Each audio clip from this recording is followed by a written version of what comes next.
Senhor Presidente, senhoras e senhores deputados, senhor Secretário Regional, falarmos da Europa é também falarmos de mobilidade, não apenas de pessoas, bens e capitais, mas sobretudo de mobilidade e ascensão social. Para esse efeito, as antigas comunidades europeias criaram em 1987 o programa Erasmus, que tem servido como um densificar do sentimento de pertença europeia e a criação de novas gerações de europeus. Estes programas, e quando se fala em mobilidade, são sempre importantes, porque em Portugal, por exemplo, na mobilidade ferroviária ainda se discute que bitola que se vai usar para nos ligarmos ao resto da Europa. Falamos da mobilidade na educação, em oportunidades de emprego e em formação ao longo da vida. Falamos de pessoas que têm, independentemente dos seus territórios, a capacidade de se formarem, de se integrarem e de fazerem diferente também, graças ao espírito e a um projeto europeu. E quando olhamos para um Estado que, do ponto de vista da mobilidade, continua a esquecer os seus insulares, os do Norte, os do Sul e os do Centro interior, se deixando apenas e só aquela que é a realidade da capital do Reino, percebemos que a União Europeia tem no seu quadro plurianual 21-27 uma dotação reforçada para este tipo de projetos, nomeadamente para o programa Erasmus. Essas competências que se pretendem desenvolver ao longo da vida têm também uma importância para a formação e integração dos jovens no mercado de trabalho, para a preocupação e fixação, nomeadamente em políticas de educação, emprego, juventude e também formação profissional.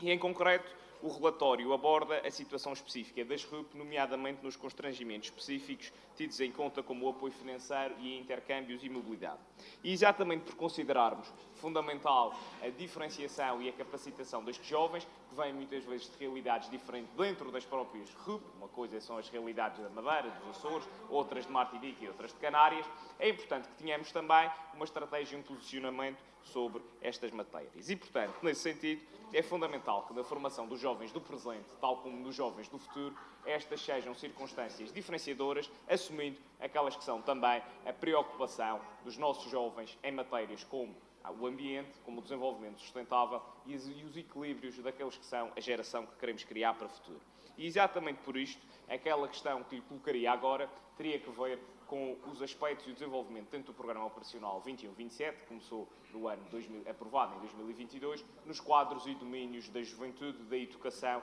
da formação profissional e emprego, mas também naquela que é o desenvolvimento de políticas diferenciadoras. Tivemos e temos a capacidade de observar neste relatório um conjunto e a criação de um conjunto de oportunidades que visam exatamente a melhorar e a integrar no mercado de trabalho estes jovens, dando-lhes também uma primeira oportunidade numa política diferenciadora que nos permite registar dentro das regiões ultraperiféricas mais baixa taxa de desemprego jovem. E isto também é fruto daquele que é o investimento europeu, mas também da visão regional, naquela que é a aplicação dos nossos fundos, e pedir-lhe também, Sr. Secretário, uma avaliação daquela que é e deve ser a estratégia dentro do quadro plurianual presente. Muito obrigado. Muito obrigado, Sr. Deputado. Sr. Secretário Regional, para responder.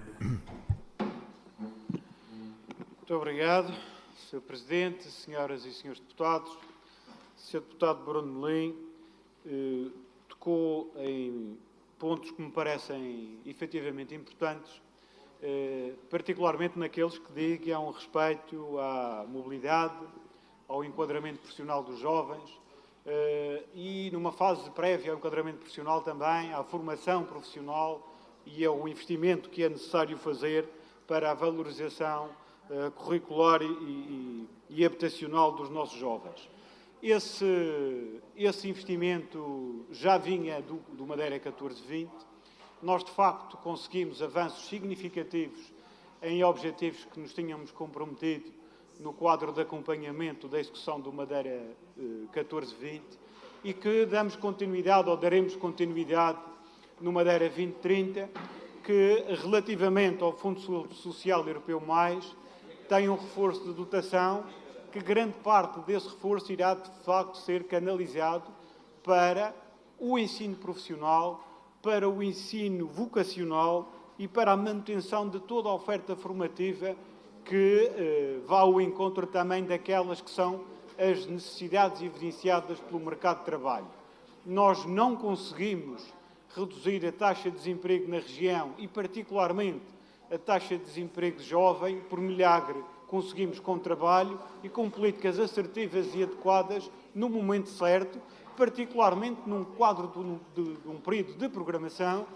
que foi atravessado por uma pandemia e por uma crise na Europa, provocado por um conflito, e que, de facto, tiveram impactos significativos na economia e, consequentemente, também no emprego. E isso rapidamente foi recuperado, porque as políticas foram ativadas, os programas foram adaptados. Também, diga-se, porque o REACT, ou a medida REACT, foi muito importante para o reforço da dotação específica, não só para o aumento e reforço das valências no sector da saúde, mas também para as políticas de emprego e para a rápida recuperação do mercado de trabalho. Mas também, Sr. Deputado, neste quadro que se avizinha, e que já está neste momento, estamos a ultimar a regulamentação para lançar os primeiros avisos, nós temos, de facto, um pacote significativo proveniente do Fundo Social Europeu Mais para as políticas de emprego e de formação profissional, para as políticas dos jovens, mas temos também enquadramentos e programas de índole europeia que não se cingem ao quadro Madeira 2030, programas de âmbito europeu que, por exemplo, reforçam as verbas destinadas ao programa Erasmus, que reforçam e promovem e procuram promover a mobilidade e o intercâmbio ao nível da população escolar e também, particularmente, nas regiões ultraperiféricas, que é um programa que, ao nível da região, tem uma adesão significativa e que tem sido um sucesso. Nós temos, anualmente,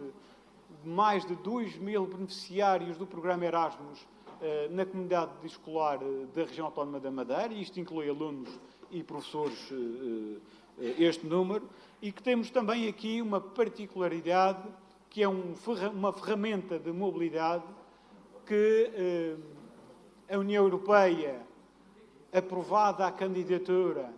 transfere imediatamente os fundos a 100%, ou seja, ninguém tem que adiantar verbas para beneficiar de um programa Erasmus.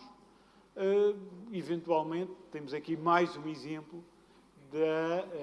possibilidade que o Estado português poderia olhar, porque se é praticável, se é válido no âmbito da União Europeia, não se consegue perceber porque é que não é possível fazer no foro interno de Portugal e, de uma vez por todas, resolver o problema da mobilidade dos cidadãos das regiões autónomas com o continente e vice-versa, que é algo que o Estado teimosamente teima em empurrar com a barriga, em não alterar a legislação, apesar de ter recebido instruções da Assembleia da República para o fazer, de prejudicar particularmente os estudantes madeirenses, aqueles que têm necessidade de se deslocar ao continente para prosseguir os seus estudos, e o que os salva e o que os vale, de facto, é o programa Estudante Insular, que tem sido um sucesso e que também este programa podia servir de inspiração para o Estado português, de uma vez por todas, resolver pelo menos um dos problemas pendentes que tem perante as regiões autónomas. Muito obrigado.